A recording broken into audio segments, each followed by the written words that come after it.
May 22, 1962, the Gorky Automobile Plant, 250 miles east of Moscow. A four-wheeled armoured vehicle rolls out of the assembly hall and into the grey Russian afternoon. 7 tons of welded steel, a low flat hull built like an upturned bathtub, a turret no taller than a man's chest, 4 chain-driven belly wheels tucked beneath the chassis, a single waterjet bolted into the rear plate. It looked wrong. The barrel was too thin to kill a tank. The armour was too light to stop anything heavier than a rifle bullet. The crew compartment was so cramped that Soviet soldiers would later give it a one-word nickname, BARDAK, the Russian word for chaos, for mess, for junk. Western intelligence got its first proper glimpse 4 years later, watching it roll across Red Square at the 1966 May Day parade. Analysts dismissed it as an interim design, a stopgap, a vehicle that would be retired by the end of the decade. It would go on to serve in over 38 nations, fight in nearly every major war from Vietnam to the present, tow the coffin of Leonid Brezhnev past Lenin's mausoleum, survive the collapse of the empire that built it, and in the year 2026, 64 years after it first rolled out of Gorky, it is still being killed and rebuilt and killed again on the fields of eastern Ukraine.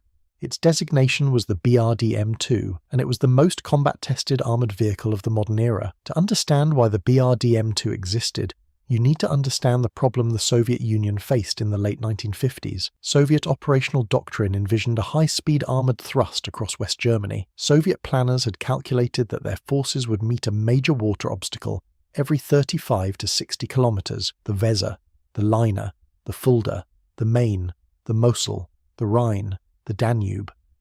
2/3 of European rivers in the Soviet path were under 100 meters wide. Waiting for engineer bridging would burn time the Red Army did not have. The PT-76 light tank could swim. The BTR-60 armoured personnel carrier could swim.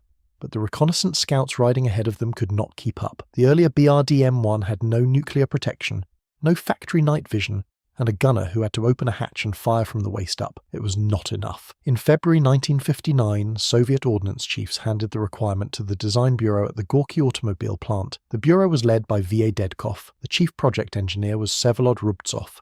They had 3 years. The vehicle they delivered was a masterpiece of pragmatic engineering. Combat weight was 7,000 kilograms, light enough to swim, light enough to fly inside an AN-12 transport aircraft. The hull was welded from rolled steel plate, 14mm at the front, 10mm around the turret, 5 to 7mm along the sides. This meant the BRDM-2 would stop rifle rounds and shell splinters. It would not stop a 50 caliber Browning. It would not stop any 20mm autocannon.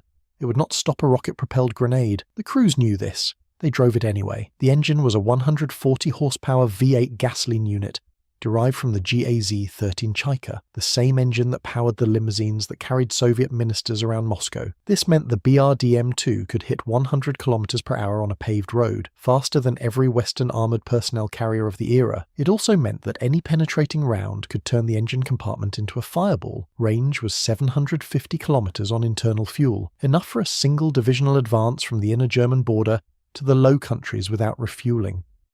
The main armament was a 14.5mm KPVT heavy machine gun mounted in a small conical turret, 500 rounds in the ready bin, penetration of 30mm of armour at 500 meters, the most powerful heavy machine gun in service anywhere in the world. It could not kill a tank, but it could kill every Western armoured personnel carrier of the era from the front. At 1,000 meters, a coaxial 7.62mm machine gun handled infantry. The genius of the design lay in 2 features. The first was a set of 4 small chain-driven belly wheels, hydraulically lowered through the floor of the hull. They allowed the BRDM-2 to walk across an anti-tank ditch 1.22 meters wide, exactly the standard NATO West German specification. The second was a single armoured waterjet at the rear. The vehicle could swim at 10 km per hour, sustained, for 19 hours straight. By the time production ended in 1989, around 7,200 had been built. Some Russian sources put the figure higher. The BRDM-2 was cheap, it was simple, it was reliable, and it was about to find its way into nearly every war on Earth. Now, before we get into where this vehicle actually fought, if you are enjoying this deep dive into Cold War engineering and the wars it shaped, hit subscribe. It takes a second, costs nothing, and helps the channel grow. The first time a BRDM-2 crossed an international border in anger, it was August 20, 1968, Operation Danube, Soviet armoured columns rolling into Czechoslovakia to crush the Prague Spring. The vehicle did not have to fire a shot. The real blooding came elsewhere. In Vietnam, the North Vietnamese army received around 200 BRDM-2s. They scouted ahead of PT-76 tanks during the 1972 Easter Offensive and the 1975 Spring Offensive. They watched Saigon fall. In Afghanistan, the Soviet 40th Army deployed 28 BRDM-2s per division. They were used for convoy escort along the Slang Pass and the Kabul to Kandahar Highway. This was a misuse. Mujahideen rocket-propelled grenades punched straight through the side hull and ignited the gasoline engine. Lead recon vehicles were destroyed first to block the convoys behind them. The crews learned to ride on the roof rather than in the cramped interior, where the front-mounted hatches forced bailing men directly into their own gunners' line of fire. Then came October 6, 1973. The Yom Kippur War. Egyptian armoured brigades crossed the Suez Canal at sunset. Behind them came the 9 P-122 missile carriers, BRDM-2 chassis with 6 AT-3 Saggers missiles ready to fire. Syrian crews pushed similar vehicles into the Golan Heights against the Israeli 7th and 188th Brigades. The Saggers killed Centurions and Pattons by the dozen. The Israelis captured enough abandoned and burned-out vehicles that the Israel Defense Forces began issuing them to its own units. Some were retrofitted with American TOW missile launchers. Many of those captured vehicles still sit at the Yad Lashirion Museum at Latrun today. The BRDM-2 had become a Soviet export weapon, fighting for any state that could pay or any movement Moscow chose to arm. In the 1982 Lebanon War, Israeli-captured BRDM-2s hunted Syrian BRDM-2s in the Bekaa Valley, the same vehicle on both sides of the line. In the Iran-Iraq War, Iraq fielded around 1,300 of the type, the largest single war user in history.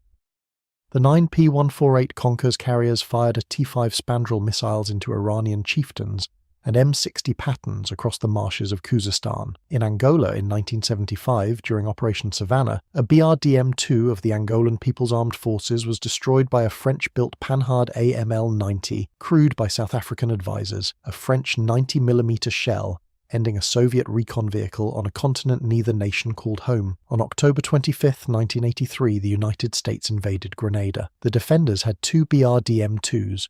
The vehicles became famous. Navy SEAL Team 6 was cornered at the Radio-Free Grenada transmitter by one of them, with no anti-tank weapons in their kit. They destroyed the equipment, escaped into the surf, and were rescued from the open ocean by the destroyer USS Karen.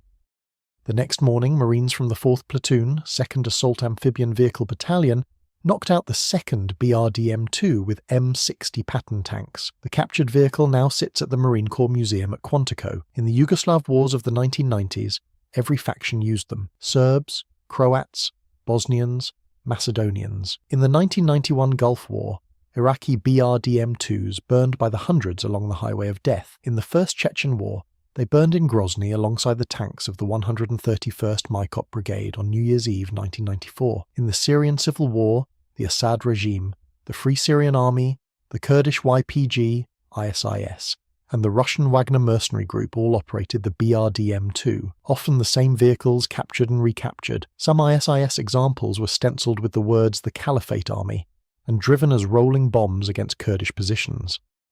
In Libya in March 2011, French Rafale fighters destroyed Gaddafi's BRDM-2s in the opening airstrikes of Operation Odyssey Dawn south of Benghazi. And then came Ukraine. In June 2014, Ukrainian forces retook the city of Mariupol from Russian-backed separatists. Among the wreckage left in the streets was a destroyed BRDM-2, the first major loss of the war that would eventually consume more of these vehicles than any other. By 2026, Russia had lost 29 confirmed BRDM variants in Ukraine. Ukraine had lost over 160. The asymmetry had a clear cause. Russia had largely replaced its BRDM-2s with GAZ 2330 Tiger Scout vehicles before the invasion. Ukraine had inherited the larger Soviet stock and modernized it as the BRDM-2L1. Both sides watched the other's vehicles burn under cheap first-person view drones, pierced by warheads worth $400 apiece.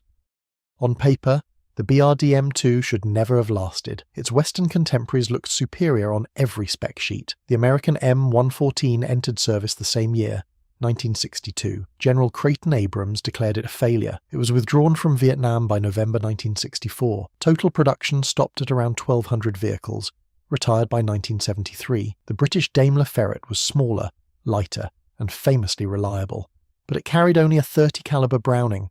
It could not threaten anything heavier than a truck. The British Fox tried to fix that with a 30mm Radon cannon and an aluminum hull. It suffered chronic gearbox failures.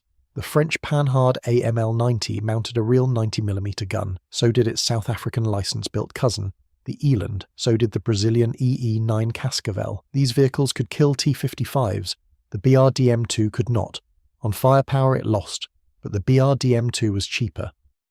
It was simpler. It would swim European rivers for 19 hours straight, and the Soviets built more of them than every Western Cold War scout car combined. The Soviet doctrinal answer to the firepower gap was specialization. The pure scout BRDM-2 paired with a dedicated missile carrier on the same chassis, the 9P122 for Saggers, the 9P148 for Konkurs, the 9P31 Strela 1 for surface-to-air defense.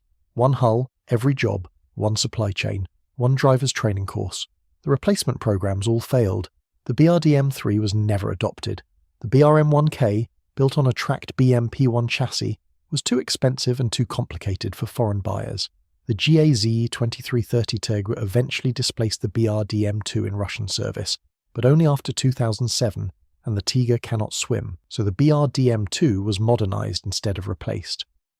Russia rebuilt it as the BRDM-2MS, with diesel power, 6mm of additional armor, and a panoramic commander's sight. Cost per vehicle, around 7 million rubles, roughly $95,000. Exported to Serbia, Tajikistan, Kyrgyzstan, Laos and Myanmar. Poland rebuilt it as the Sakal and the Zbik. Ukraine rebuilt it as the Khazar, named for the medieval Turkic Empire of the Ukrainian steppe, a pre-Russian, pre-Mongol heritage stamped onto a Soviet hull. Today, around 600 remain in Angolan service, 350 in Libya, 300 in Egypt, 265 in Poland, 200 in Cambodia, 200 in Vietnam, 150 in Cuba. Lapsed and former operators push the count towards 60 nations. Russia keeps roughly 1,000 active and another 1,000 in long-term storage outside Volgograd, Kostroma, and Komsomolsk on Amur. Preserved examples sit at Bovington in Britain, at Kubinka outside Moscow, at Somia in France, at Yad Lashirion in Israel, at Quantico in Virginia, at Fort Moore in Georgia, the same vehicle, on opposite sides of the Cold War, sleeping under different flags. May 22nd, 1962. The Gorky Automobile Plant. A 7-ton armoured car rolled out into the grey afternoon. The barrel was too thin, the armour was too light, the interior was too cramped, the engine ran on gasoline and would burn under any serious hit. It had no thermal sights, no laser rangefinder, no stabilisation. It could not kill a tank. It could not survive a rocket-propelled grenade. And yet it worked. It worked in the jungles of Vietnam. It worked on the Golan Heights. It worked in the deserts of Iraq and Libya. It worked at Quito Cuanavale and at Grenada and at Grozny. It towed Leonid Brezhnev's coffin through Red Square in November 1982. It is still rolling out of the repair plants in Atamanovka in 2026. 6 days a week, 3 shifts a day. Headed to a war the men who designed it could not have imagined. The Soviet Union is gone. Its empire is gone. The doctrine it was built for is gone. The factory that made it shut its production line in 1989. The BRDM-2 is still on patrol. That is not luck. That is 64 years of soldiers in 60 different countries refusing to let go of a machine that simply works.